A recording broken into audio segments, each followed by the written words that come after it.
I help food entrepreneurs and brand owners grow their business and make better companies. The size of my clients are unbelievable. My clients are governments. So I work US government, I work with European governments, I work with billion-dollar brands. But what I'm excited about though, I enjoy those projects are fun. They pay well and it's awesome when I do those. But the ones that I have so much fun with are the entrepreneurs, the people that have an innovative product and they're looking to go forward and grow it. They take my full capability and apply it in their business and their brand and allow it to go forward. I feel most alive when I'm able to work in all these different areas, all this experience that I have in the past, and I'm able to bring it to bear. They bring to me an unmet need in the marketplace. And so that's what's so valuable to me. That's what I'm so excited about. They've discovered, and a lot of them don't understand how powerful they are. They may only be in one store, but for me, depending on the product and the results they're seeing in that one store is bigger and better than someone that's in 500 stores because of the performance and the problem it solves in the lives of the shoppers or the consumers. And so that's what I get excited about is the innovation that they've discovered or that they've bumped into or that they've created and that they're bringing to me. And it's solving a problem for someone. Forrest Consulting, we just celebrated our 25th anniversary, so longevity. Yeah, I know. It's like, oh my gosh, it's unbelievable for me even. It's like, wow, 25 years. And so I've seen so many different projects, so many different negotiations with retailers and distributors and entities that it's just unimaginable. So just that alone, there's no one that I'm aware of that has that. When you combine that with my channel experience, but I've ended up working with all the number one channels in food. And so if you take the number one fast food restaurant, I've worked with McDonald's. I've gotten products onto the menu at McDonald's. If you look at club stores, I've helped 22 different vendors that have never sold in a club store create products and sell in Costco wholesale and Sam's. 22 vendors. At Costco alone, my clients have sold over $60 million worth of product. It's probably more today, but that's what I was keeping up with.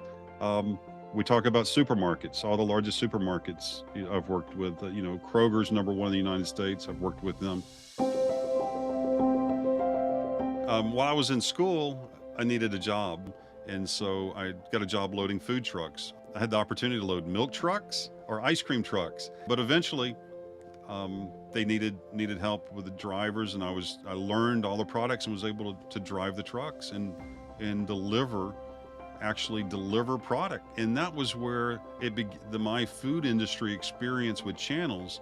So I'm delivering to Major League Baseball stadiums. I'm delivering to Major League Sports, other stadiums as well, football, and delivering to the airport, delivering to obviously supermarkets, convenience stores, drugstores.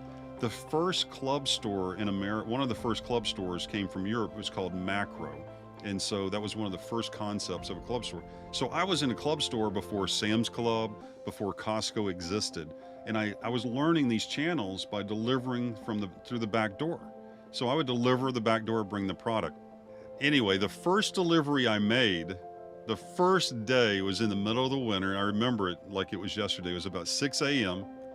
and it was freezing cold. It was so cold out. It was just so cold.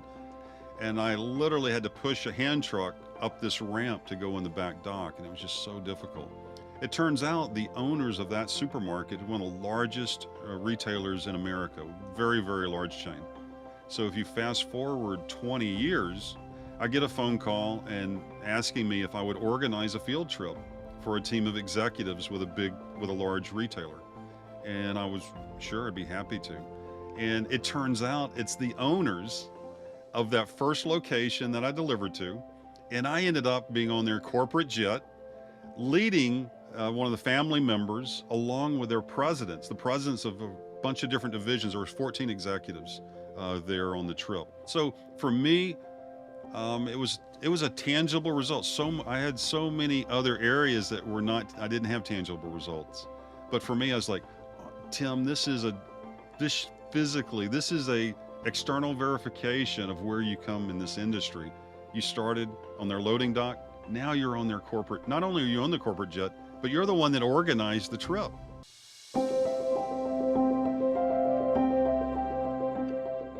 In 2015, I became aware of Prayasam in Calcutta, India. And Amlan Ganguly is the founder and the director. He's a former attorney, and he became disenfranchised with the Indian government and the system of justice in India, particularly for those in poverty. So he decided that he was going to quit practicing law and create an NGO in Calcutta. When I discovered and became aware of it, is I needed to help them. I needed to help. It was funny. The first reaction was like, Tim, we don't need help. We've got it covered. If you want to help us, come over, come visit, and we'll talk to you. And I'm like, no, I need to help for the kids now. And so he eventually allowed me to help him.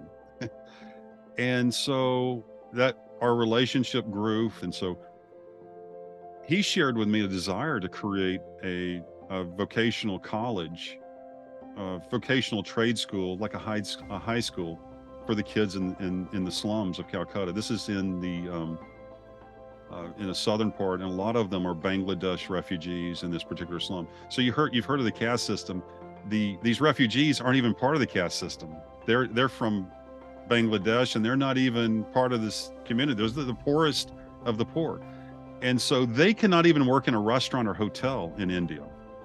And so Amlan said, Tim, if we can create this vocational catering school, food school, and teach them skills that they can use to go about working, they can either work in a restaurant or create their own food stall and create their own food business. And so that's what we did. So I was able, through chefs that I know here in the US and using technology like Zoom, we ended up teaching courses, teaching food photography classes so they could design menus. And I put an entire curriculum with the state of California. I was able to bring a lot of resources to bear so that we could open a food catering vocational school in Calcutta, India. This is in 2015. And so if you fast forward today, that's been in operation over five, maybe it's 2016, but it's in operation over 5 years now. One of the big highlights of that for me was when Prasad, the name of the school is Prasad, is we were awarded, the State Department, the United States State Department in Calcutta awarded my students, the students of Prasad, with a 1-year contract to manage their lunchroom and their breakfast area. And so, these kids now can open their own food stalls. They can work in restaurants. They go through this school, and it gives them an opportunity to learn about restaurants and the food industry, and they be able to be employed in it where they couldn't have before, which shocks me. Here in America or in North America, the thought is, anyone can go work at a fast food restaurant. That's not the case in India. That's not the case. It just goes back to providing value. I just see how much value it could have. And it's been a snowball. So I started that and I got so much incredible value out of that. You just cannot know. We talked about serving entrepreneurs, but then to take my experience and channel that into someone that's unable to work to where they can open open the food industry to them to be able to work. I just can't share with you how unbelievable it is to me, how just expansive, expanding, and how light it made me feel, how wonderful it made me feel. So I started, and we started as a mission to begin to not only we opened the school, but also for me was to provide scholarships. And so we started providing 1 scholarship, 2 scholarships, 3 scholarships. And so I did the school, and then we started doing all the scholarships. Then I said, I want Tim Forrest Consulting to do a classroom, 30. It's like, if we could do 30 scholarships, 30 students that couldn't go to school, it would be incredible. And along this time, somehow I became aware of the brick kilns in Calcutta, India, somewhere in this process. And so that was what was driving me. I discovered, and there's an image on my website of a little girl who's never stepped foot in a school. There's no school for her to go to. And she's like eight or nine, something like that. And she's carrying bricks on her head, and she's working for pennies. She's working for some incredible amount, and she has to work in order to help feed the family. That's the only way they would survive. And and I was like, I've got to help. Once I became aware of that, I've got to do something. And so that's where I started thinking, not only a classroom, okay, maybe I can do more. And I had the idea of helping. I wanted to do a lot more students, and so I was expanding that. Then Ali, who is in Indonesia, became aware of what I was doing through a friend of mine. He was a teacher, and he is a teacher in an Afghanistan refugee camp in Indonesia. And so he reached out to me and said, "Hey, Tim, I really would like to build a school here. Can you help me? What you've done in Calcutta?" And so I was like, I'm not sure, but I ended up talking to him, and I said, "Okay, yeah, we will do it." And so absolutely. And so I began working with him, and it took us 9 months, but we literally had a school in 9 months. We opened the Hope School in Indonesia. And that was so successful. The following year, we had so many students, the Afghan refugees, so many, because of the situation in Afghanistan with the Taliban. And we had so many students that we had to go to a new building the following year. And so that's 2 schools. Then Mugisha, who recently passed away, reached out to me from Uganda, Africa, and said, same story, "Tim, can you help me build a school?" And I'm like, "Oh no, I cannot. Because I'm running Tim Forrest Consulting. I'm doing my client work. I've got a large family. I've got grandkids.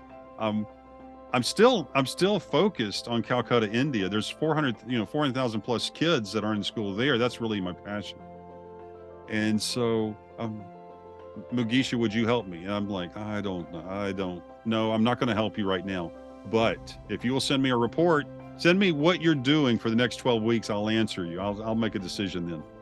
And so I ended up helping him and was part of a team, and we actually built one school. And this is where I met the architect, Jan, who lives in the UK. He's from Germany. And Jan, I discovered because of his work with natural source materials to build schools, he showed me, and I learned how we could build a school for $14,000.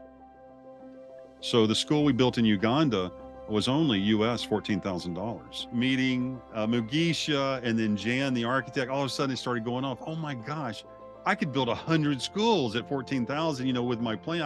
I never dreamed, like I said, I could do 100. And so that's what created the idea that in the next 10 years, I want to build 100 schools. I want to be the impetus, the part of getting these schools built, primarily in Calcutta, but anywhere really in the world where there's a need. My thought is Tim Forrest Consulting, the work that we're doing, will support and build 100 schools. We've accomplished 4 since 2015, so I've got 96 more to go, and that's where I am with it. That's what's going. Some of my clients know about it, not necessarily all of them. Definitely any of my earlier clients, for years, I did not talk about this openly. I didn't share. I didn't think it'd be appropriate to share this, but now I do, and it's out there. So it's what we're working on. And I know a lot of the people I work with, a lot of people inside Tim Forrest Consulting are very excited about that, along with the customers, the clients that we share that with. If it comes up, they're very excited about it, and they love to think. It really gets them excited to think that just working with us is participating in that as well.